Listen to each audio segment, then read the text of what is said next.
The Thompsons had always dreamed of escaping the city for the quiet charm of small-town life. When they found the old Victorian house nestled at the edge of town, it felt like fate. Its weathered brick exterior, overgrown garden, and creaking front porch only added to its character. Something out of a fairy tale, or perhaps a ghost story. They arrived at dusk, as the fading light cast long shadows across the empty fields surrounding the house. Leah Thompson stood on the porch, gripping a box of kitchen supplies, feeling an unsettling stillness in the air. Her husband, Tom, and their daughter, Emily, were already inside, exploring the creaky rooms that echoed with decades of silence. "Perfect fixer-upper," Tom had said, a grin spreading across his face as he ran his hands over the dusty banister. Leah forced a smile, nodding. But she couldn't shake the feeling that the house had been waiting for them. That first night, as they settled into their unfamiliar surroundings, there was an unexpected knock at the door. Leah opened it to reveal an elderly man standing in the dim glow of the porch light. His clothes were old-fashioned, a dark suit that looked like it belonged in the 1940s. His pale skin had the sickly sheen of someone who rarely saw the sun, but his eyes, despite their clouded blue hue, sparkled with an unnerving intensity. "Good evening," the man greeted, his voice deep and oddly melodic. "I'm Mr. Price. I live next door and thought I'd welcome you to the neighborhood." Leah blinked in confusion. Next door? She had noticed earlier that the house next to theirs had long since been abandoned, its windows boarded up and the lawn overtaken by weeds. She exchanged a quick glance with Tom, who appeared at her side. "Thank you, but I think you might be mistaken," Tom said, glancing toward the house Mr. Price was gesturing toward. "No one's lived there for years." Mr. Price chuckled, a dry, hollow sound. "Oh, I've been here longer than you might think. I keep to myself, mostly. But it's nice to see a new family move in. This street's been too quiet." Emily, drawn by the voices, peeked out from behind Leah's legs, her eyes wide with curiosity. Mr. Price smiled down at her, a crooked, unsettling grin. "Such a sweet child. This town needs more families, especially with everything else that's been happening." Leah's stomach twisted at his words, though she couldn't say why. There was something in the way he spoke that made her uneasy. Before she could respond, Mr. Price tipped his hat, nodded, and started down the porch steps, his figure vanishing into the darkness as suddenly as he had appeared. "Well, that was strange," Tom muttered, closing the door and locking it with an extra click. Leah agreed, but said nothing. That night, she dreamed of Mr. Price standing at the foot of their bed, watching them sleep. The next day, Leah couldn't shake the unease that clung to her. She decided to take a walk over to the house Mr. Price had claimed as his own. The boards covering the windows were nailed tight, the grass in the yard a tangled mess. It had been vacant for decades, if not longer. No car, no signs of life, nothing. How could anyone live here? As she approached the front steps, she heard something, whispering, faint and distant. Leah hesitated, her heart racing as the sound grew louder. It wasn't the wind, and it wasn't her imagination. There were voices, low, murmuring voices, coming from inside the abandoned house.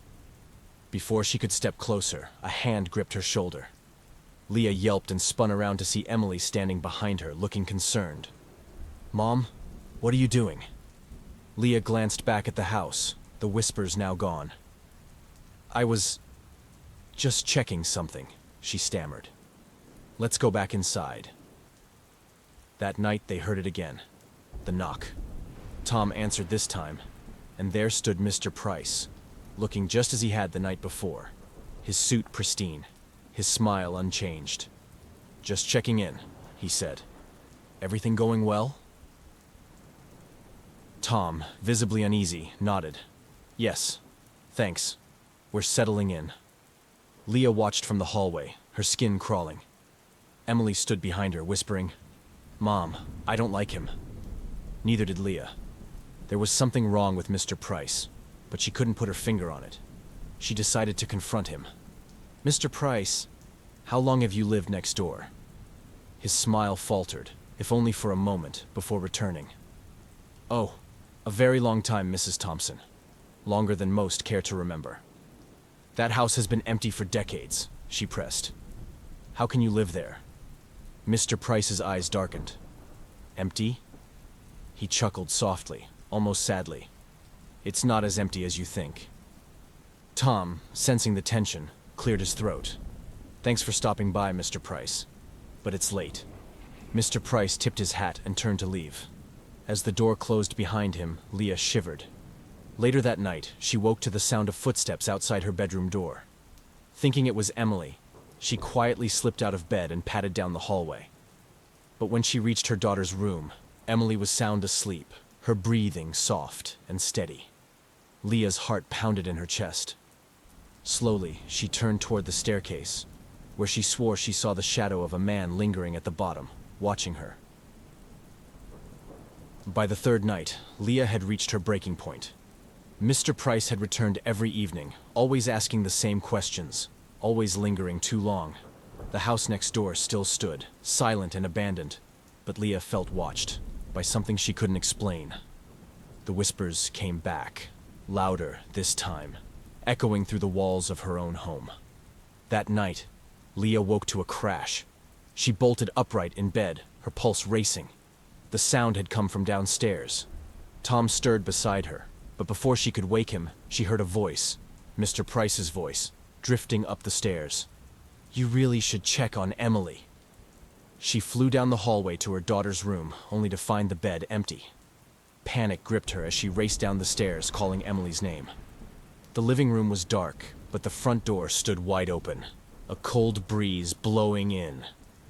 On the porch, standing in the moonlight, was Mr. Price, and Emily, standing beside him, staring blankly into the night. Let her go, Leah screamed, running toward them. Mr. Price smiled, his eyes gleaming like a predator's. She's been such a good neighbor. We all have, really. We've just been waiting for a family like yours to join us. Leah froze, her eyes widening as the truth settled over her like a suffocating blanket. The house next door wasn't empty. It was inhabited by something far worse than neglect. The voices she had heard, the whispers in the wind, they weren't her imagination. They belonged to the spirits of those who had once lived there, trapped in their decaying home, forever tethered to the land. Mr. Price wasn't just a neighbor. He was one of them. A ghost bound to the house and its secrets. He had been watching them, waiting for them to move in. Leah understood now. The Thompsons weren't just new neighbors. They were replacements. Mr. Price and the others wanted them to fill the empty rooms, to take their place among the dead. No, Leah whispered, her throat tightening with fear. You can't have her. Mr. Price's smile faded, his eyes growing colder. You don't have a choice, Mrs. Thompson. This street belongs to us now, and soon, so will you. Leah's heart pounded in her chest as she reached for Emily, but something unseen held her back. The air thickened, pressing against her, trapping her as surely as a physical force. She watched in horror as Emily, her eyes vacant and unblinking, reached out and took Mr. Price's hand. A gust of cold wind swept through the porch, carrying with it the sounds of distant whispers, other voices, calling for them. Leah turned back toward the house, suddenly realizing something was wrong. The front door that had been wide open moments ago was now firmly shut. She hadn't closed it. The shadows inside the house began to shift, writhing and coalescing into the forms of people. Distorted, ghostly figures with hollow eyes and twisted faces, pressing against the windows, crowding the porch. They weren't just confined to the house next door. They were already here. Leah stumbled backward, her mind racing. The spirits had been living among them since the moment they arrived. Mr. Price was the first, but he wasn't alone. The others had been waiting in the walls, hiding in the dark, biding their time until they could take the Thompsons as their own. No! Leah screamed, lurching toward Emily. But the shadows moved faster, enveloping her daughter and Mr. Price, pulling them both into the night, as though the darkness itself was hungry. Leah collapsed to the ground, her hands clawing at the air, powerless to stop what was happening. She could hear Tom's voice behind her, shouting her name, but it was distant, muffled, as if the world around her was being swallowed whole. The front door creaked open again, but it wasn't an invitation. It was a final warning. The realization hit Leah with the force of a nightmare made real. They had never been alone in the house. They had been the intruders all along, and now the spirits of the dead wanted what was theirs. The Thompsons were no longer the new neighbors. They were part of the house now. Just like Mr. Price.